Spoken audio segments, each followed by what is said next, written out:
temporada 25 da Fórmula 1 foi anunciada como a mais intensa desde a introdução do atual ciclo de regulamentação. Após a batalha inicial entre Red Bull e Ferrari em 2022, e considerando como terminou o campeonato passado, muitos esperavam uma disputa equilibrada entre Maranello e McLaren, que conquistou o título de construtores apenas na última corrida de 24. Mas a expectativa não se confirmou. O MCL39 se estabeleceu como o carro mais completo e competitivo da primeira metade do campeonato, praticamente anulando qualquer resistência dos rivais. Enquanto Mercedes e Red Bull conseguiram vitórias isoladas em circunstâncias específicas, a Mercedes no Canadá em pista incomum e a Red Bull em Suzuka em condições atípicas, a Ferrari permanece sem triunfos em corridas principais, embora tenha conquistado uma vitória na Sprint Race da China. Essa consistência coloca a equipe italiana em segundo lugar, mas ainda distante da McLaren. A chave para o domínio está na ousadia do projeto liderado por André Stella. O MCL39 surpreende pelo equilíbrio entre aerodinâmica e mecânica, com conceitos inovadores que têm feito a diferença. O conceito aerodinâmico se mostra particularmente eficaz em curvas de média velocidade, mas também garante eficiência em baixas velocidades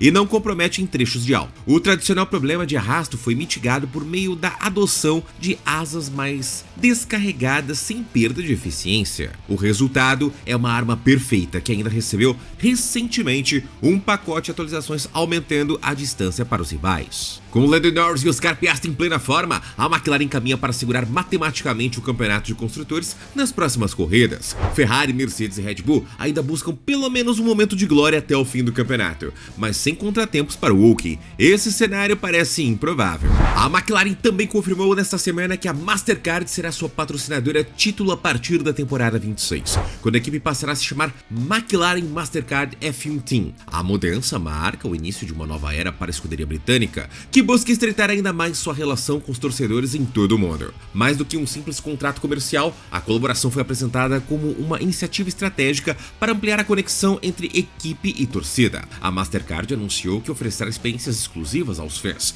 incluindo acesso aos bastidores, eventos especiais e ativações durante o calendário da Fórmula 1. Para reforçar essa aproximação, será lançado o projeto Team Priceless, que promete proporcionar momentos únicos aos torcedores. Entre as experiências anunciadas estão voltas rápidas de carro, encontro com os pilotos Lando Norris e Oscar Piastri, além de atividades culturais nas cidades que recebem etapas da F1. O processo de seleção dos participantes será revelado em breve, mas a expectativa é de que o programa se torne um dos grandes atrativos da temporada 26. Como parte do lançamento, a Mastercard promoverá um grande evento em Amsterdã no dia 27 de agosto, na semana do GP da Holanda. A celebração contará com apresentações musicais, atrações ao vivo e a presença dos pilotos da McLaren, reforçando o conceito de colocar os fãs no centro do projeto. O CEO da McLaren, Zak Brown, destacou a importância dessa nova fase. Abre aspas, não há ninguém mais importante para nós do que nossos fãs. Por isso, iniciar este capítulo com a Mastercard significa reafirmar nosso compromisso em aproximar ainda mais nossa família papaya. Raja Rajamanar, diretor de marketing da Mastercard, ressaltou o alinhamento entre as marcas. Nos tornarmos parceiro a título da McLaren leva esse compromisso a um novo nível. O Team Priceless mostra como queremos conectar inovação, desempenho e experiências únicas. A chegada da Mastercard como patrocinadora a título evidencia o crescimento global da Fórmula 1 e reforça a estratégia da McLaren em unir inovação, performance e proximidade com os fãs. Com isso, a equipe papai inicia um novo capítulo marcante em sua trajetória, prometendo fortalecer a identidade dentro e fora das pistas, enquanto oferece experiências inéditas ao público apaixonado pela categoria. Aos 94 anos, Bernie Ecclestone continua sendo uma das vozes mais provocativas do paddock da Fórmula 1. Em entrevista exclusiva ao Sport.d, o ex-chefão da categoria não poupou críticas e conselhos. Lewis Hamilton deve pendurar as luvas no fim desta temporada. A Ferrari está mal administrada e Max Verstappen jamais deveria se transferir para Maranello. Ecclestone começou pela situação do heptacampeão mundial, hoje na Ferrari. Para ele, Hamilton já cumpriu seu papel na F1. Abre aspas. Ele fez um ótimo trabalho. Ele levou a Fórmula 1 ainda mais longe com seu estilo e suas performances. Para Lewis, chegou o momento de tirar as luvas, orgulhar-se do que conquistou e dar um passo para trás. Você se cansa, e a Fórmula 1 não é mais a única coisa na vida dele. Acho que ele perdeu o foco. 20 anos é muito tempo,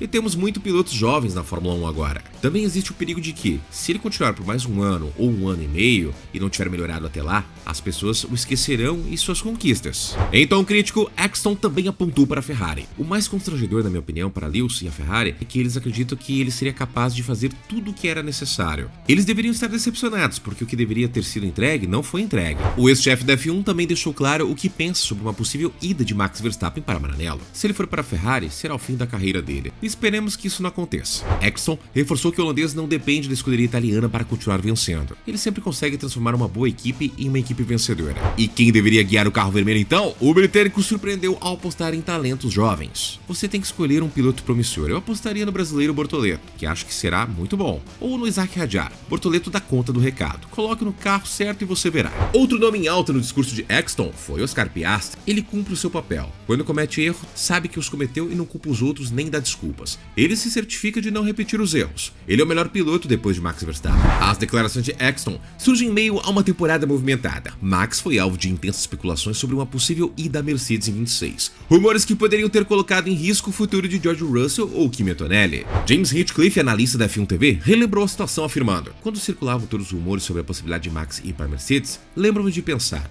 o Toto não se importa com Kimi Antonelli, você vai acabar com a carreira dele se colocar o Max ao lado dele. E não é nada comparado ao Kimi. Ninguém conseguiu sobreviver ao lado dele. O canadense ainda destacou que o carro da Red Bull foi moldado ao redor de Verstappen. É uma pergunta interessante porque, obviamente, o carro da geração atual foi construído em torno do Max. Checo era o segundo piloto na época. Então, talvez com uma mentalidade um pouco diferente, a janela de configuração e o desempenho são um pouco maiores, dando à equipe uma chance maior de ter os dois pilotos competindo na frente. É bem possível, mas ainda não sabemos. Após perder sua vaga na Red Bull ao final da temporada 24, Sérgio Pérez voltará ao grid da Fórmula 1 em 26, agora com o piloto Cadillac. O mexicano de 35 anos deixou claro que a decisão de retornar está ligada ao prazer pelo esporte e à oportunidade de participar de um projeto totalmente novo. Para mim, é mais um retorno para curtir o esporte. Quero aproveitar o esporte que amo, o esporte que me deu tempo. Não podia me dar ao luxo de parar do jeito que parei, e é por isso que estou retornando com este novo projeto. Depois de ser vice-campeão mundial em 23, Pérez enfrentou grandes dificuldades na temporada seguinte. Ele caiu para o 8º lugar no campeonato de 4, enquanto Max Verstappen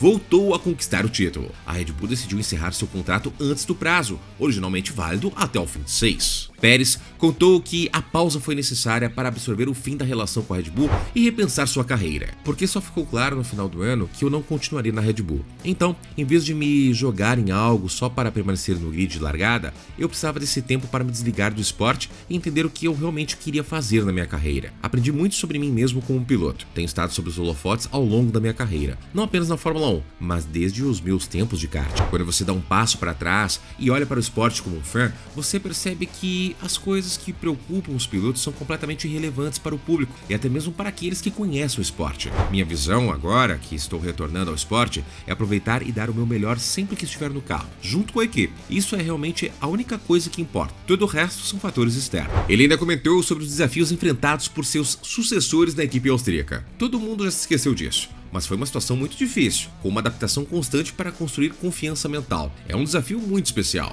Apesar da incerteza inicial após deixar a Red Bull, Pérez contou que a proposta Cadillac o convenceu rapidamente. No começo, especialmente nos primeiros meses, eu não tinha muita certeza do que queria fazer a seguir. Quanto mais eu conversava com a Cadillac, mais claro ficava para mim que era exatamente isso que me atraía em retornar. Não se trata apenas de correr com uma equipe regular, brigando por pódios, vitórias e pontos. É um projeto completo, a dinâmica é diferente na minha opinião. Por fim, o piloto deixou clara sua expectativa para essa nova fase, que seja um grande sucesso, mas acima de tudo, quer aproveitar este retorno. O time francês da Alpine, comandado por Flavio Briatore, vive uma crise tanto na F1 quanto dentro do grupo Renault. Depois da troca de Jack Durham por Franco Colapinto, da saída de Oliver Wakes da chefia da equipe e da renúncia de Luca de Mel do cargo de CEO, a Alpine se limitou a pequenos lampejos de sobrevivência em 2025, todos conquistados por Pierre Gasly. Colapinto, no entanto, não convenceu e entrou na lista de possíveis dispensas. Rumores indicavam que Briatore negociava com Bottas para assumir a vaga. O italiano chegou até a ser visto em conversa com Toto Wolff, CEO da Mercedes,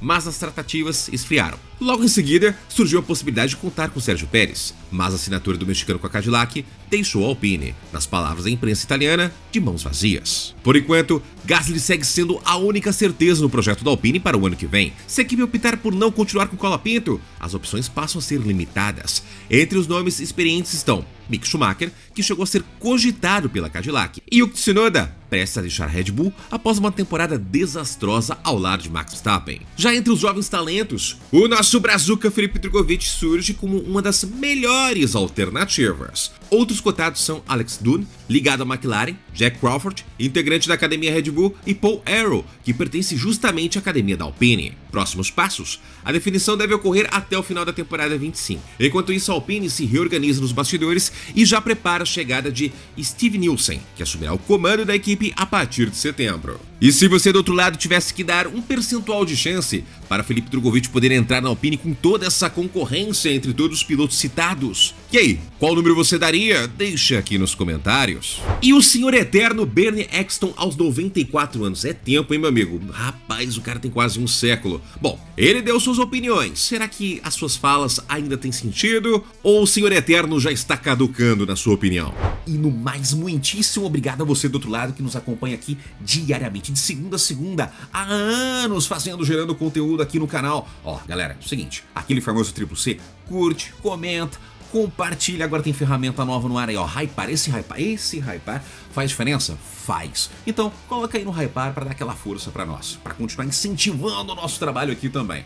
Lembrando também, ó, comunidade em torno de 70 mil inscritos, então se inscreva no canal. E o nosso encontro, você já tá bem ligado, né? Eu sou o Tio Barba e até o próximo vídeo!